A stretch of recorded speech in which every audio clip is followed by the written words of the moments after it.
नमस्तोगन। रोहित कासलीवाल। पूना। मैं देख रहा हूँ बहुत सी हमारी जैन बहू बेटियाँ कड़वा चौथ का व्रत रख रही है। सुहाग दशमी को तो रखते ही जैन करवा चौथ समझती है। कथा पूजा वगैरह तो कभी पढ़ते नहीं, इसके लिए किसे दोष देना चाहिए कहा जा रहा है हमारे जैन धर्म में। तुम तो इतना देखो, अगर तुम्हारी पत्नी तुम्हारे लिए करवा चौथ का व्रत रख रही है तो बहुत अच्छी बात है। अभी बात कि किस मान्यता के हिसाब से चल रहे हैं और क्या कर रहे हैं वो अलग विषय हो सकता है, लेकिन इतनी सिंपैथी होना और इस तरह से ख्याल रखना भी एक अच्छी बात है। बस इसे जिन धर्म से जुड़ कर के करेंगे तो ज़्यादा लाभ होगा।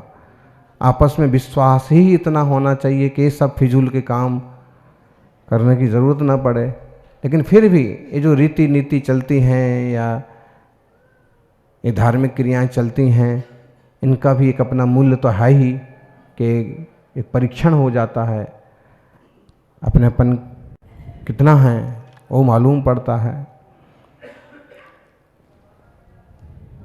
बाकी सम्यक तो पूर्वक करें और सहज वात्सल्य रखें, वो ज़्यादा अच्छी बात है। ओम नमस्तोगन। आर.के. जैन मेरठ से। अग्नि और वायु को त्रस माना गया है जबकि जल को स्थावर माना गया है। चलते तो तीनों ही हैं, फिर इनका पंच स्थावर में नाम क्यों नहीं आता है? गुरुदेव, विकलेंद्रियों में 2, 3, 4 इंद्रिय नाम अभी तक पढ़ा था, लेकिन आज पढ़ा कि एक इंद्रिय भी विकलेंद्रिय मानना चाहिए। नमस्ते। कुछ भी पढ़ते रहते हो, बिना सिर पैर का मत पढ़ो भाई। अगर कुछ विशिष्ट ग्रंथ में लिखा है तो ठीक है। हाँ, ये जरूर है कि पंचास्तिकाय में वायु और जल को भी त्रस कहा है। वो सिर्फ इसलिए कहा है कि वो चलते हैं, बहते हैं, इसलिए।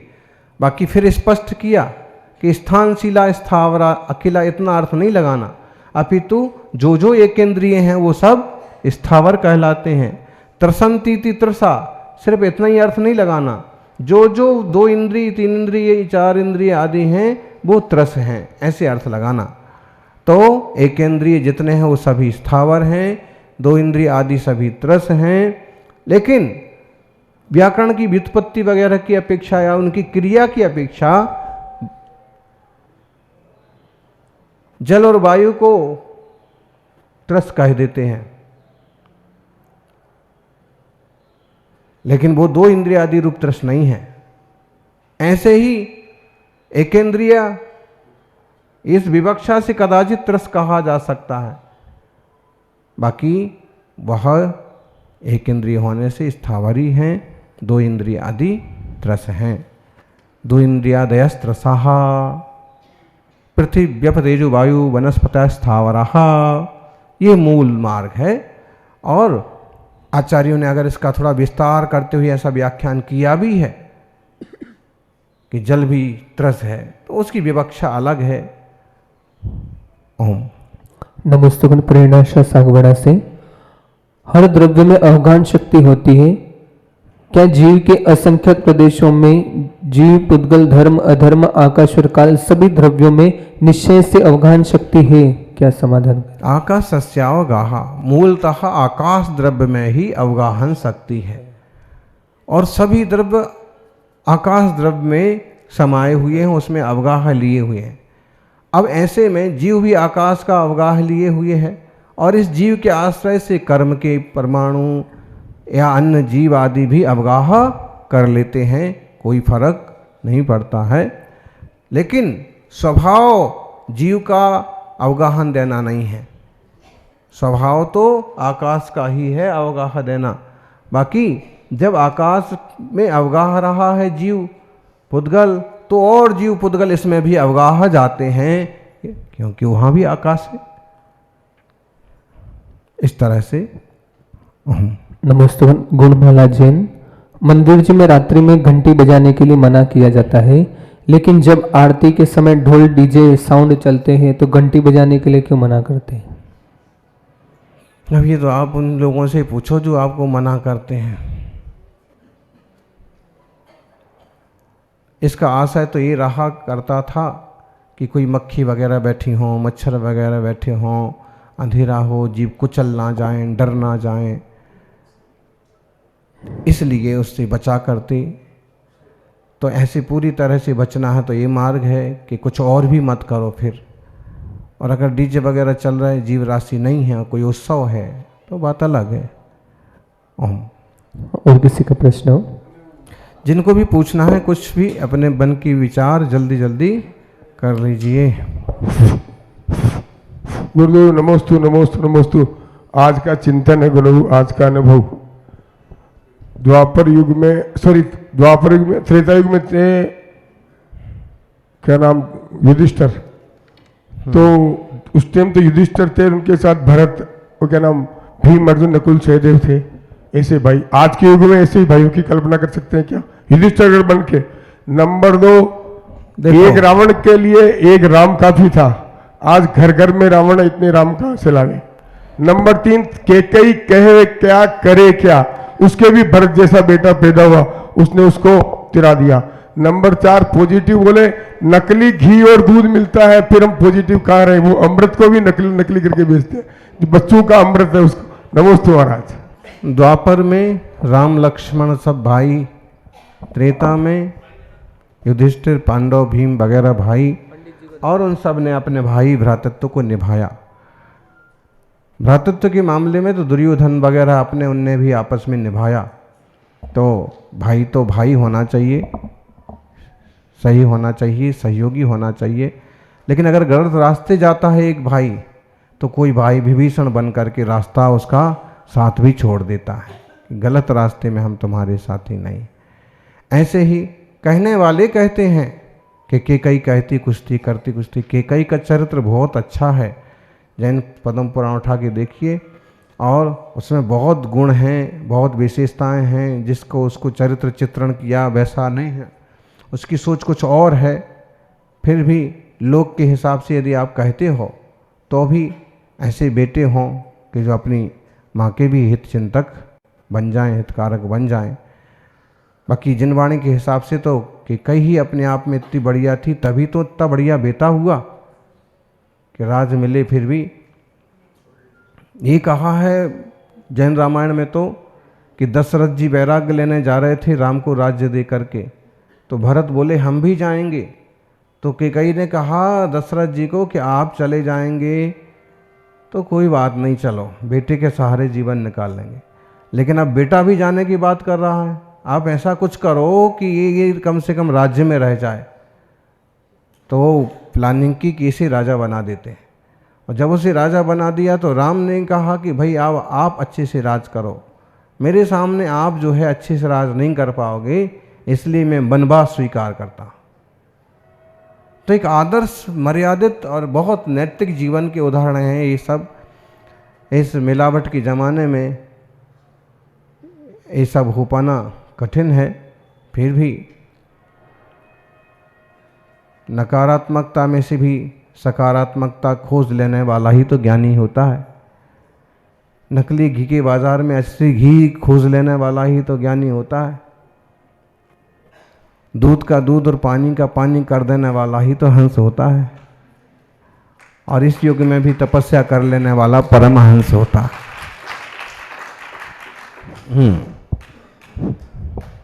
आचार्य श्री के श्री चरणों में बारंबार नमोस्तु नमोस्तु।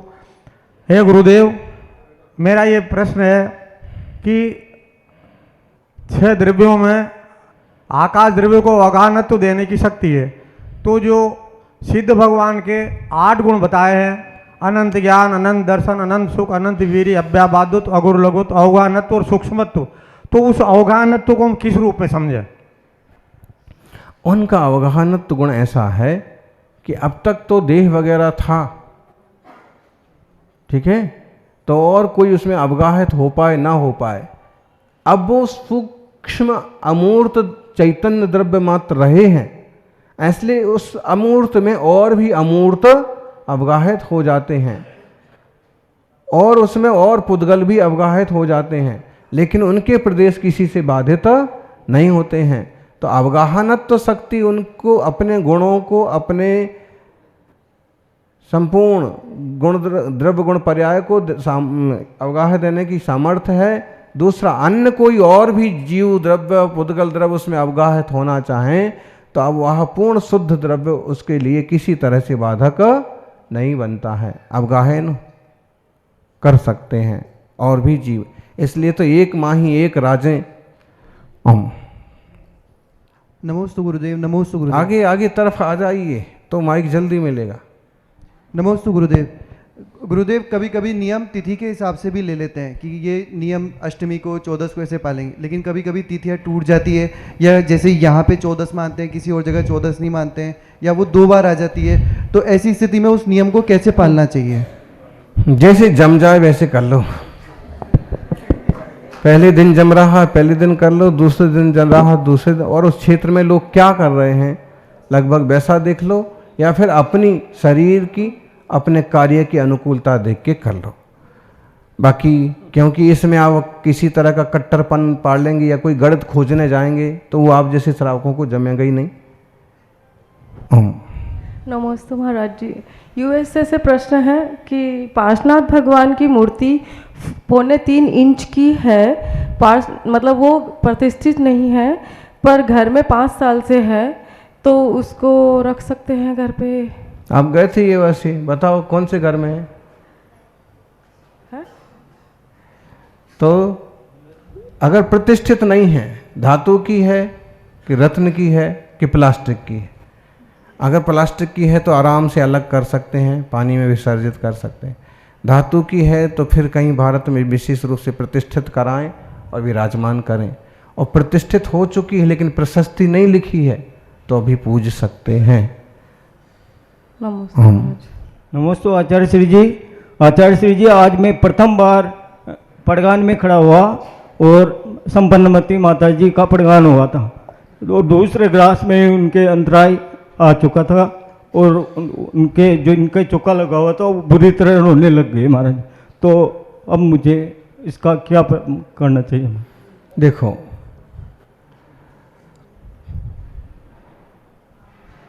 साइकिल से कौन गिरता है बताओ? साइकिल से कौन गिरता है? आप कभी गिरे साइकिल से? गिरे कितने बार गिरे? पता ही नहीं महाराज जी, ऐसे 2-4 बार तो गिरे होगे ना। फिर साइकिल चलाना सीख गए कि नहीं? वैसे ही होता है। पहली दूसरी बार आहार वगैरह के लिए करने गए और अंतराय हो गया। अंतराय उसी के घर में होता। हम आपको बता देंगे किशनगढ़ में भी 2-4 आदमी ऐसे हैं आज तक उनके घर में अंतराय नहीं हुआ, एक भी नहीं हुआ, चौका ही नहीं लगाया, होगा कहाँ से? तो जो कुछ करता है उससे कुछ होता है और फिर धीरे धीरे धीरे वो ध्यान में आने लगता है, तो अंतराय वगैरह से बच जाते हैं। आपने तो बहुत कोशिश की, करते रहिए, सफलता जरूर मिलेगी। ओम। नमस्ते गुरुदेव, नमस्ते गुरुदेव, नमस्ते गुरुदेव। दोपहर के समय ज्ञानार्णव का वाचन चल रहा था आपके सानिध्य में, तो उसके अंदर अधोलोक का तो वर्णन अच्छी तरह किया उन्होंने, कम से कम 20 श्लोकों में किया होगा, और मध्यलोक का ऊर्ध्वलोक का शायद 3-3, 4-4 श्लोकों में ही वर्णन कर दिया, जबकि मध्यलोक के अंदर तो त्रस्काय के जीव भी हैं और मनुष्य के भी जीव भी हैं, तो मतलब वहाँ के दुखों का वर्णन कम किया है। हाँ, दुखों का वर्णन ज़्यादा किया ताकि आप जैसे ज्ञानी लोग उनको सुन करके वैराग्य की तरफ बढ़े। बाकी तो मध्यलोक में आराम से रह ही रहे हैं, स्वर्ग में रह ही रहे हैं, तो उसका कम वर्णन किया है। फिर भी आगे आएगा विषय। ओम। जो बोले आचार्य चंदन सागर जी महाराज की जय। महाराज जी नमोस्तु नमोस्तु। आज ग्रस्त जीवन में बिखराव क्यों स्थिति, ऐसा क्यों हो रहा है? अब ग्रस्त जीवन में बिखराव क्यों हो रहा है? यही सब झंझट से बचने के लिए तो वैराग्य हो गया, साधु बन गए।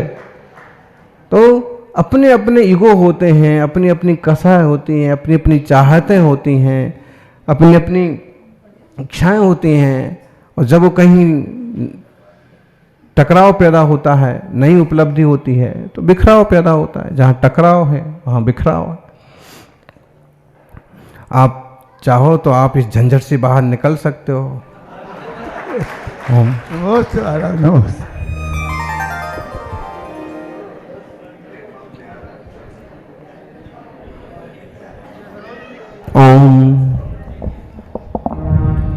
नमस्ते आचार्य श्री। एक धर्म, ध्यान और साधना।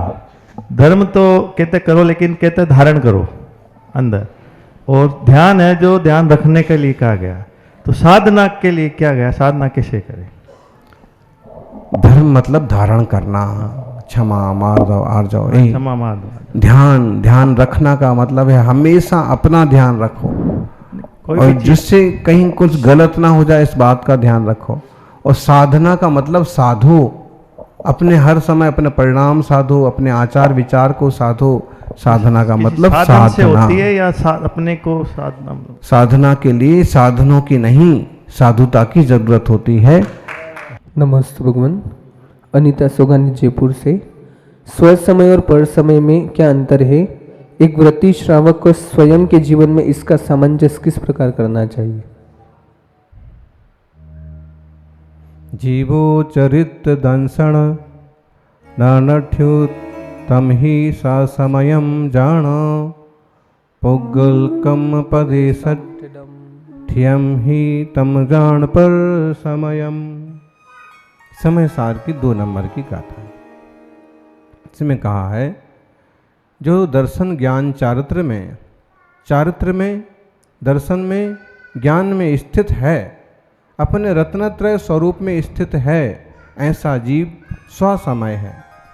और जो पुद्गल कर्म प्रदेशों में स्थित है, देह आदि को अपने मान्यता रूप दशा में स्थित है, हमेशा कर्म और नो कर्म का ही ध्यान रखता है, विषय कसायों में ही पूरी तरह से मस्त है, वो पर समय है। स्वसमय और पर समय में सबसे बड़ा अंतर सम्यक्त और मिथ्यात्व का हो गया। जो सम्यक दृष्टि है वो स्वसमय है, और जो मिथ्या दृष्टि है वो पर समय है। समय माने आत्मा तो दोनों ही हैं, लेकिन इसने स्व को जाना है, स्व को समझा है, स्व में रमा जमा है तो स्व समय है, और पर पदार्थों में मस्त है तो पर समय है।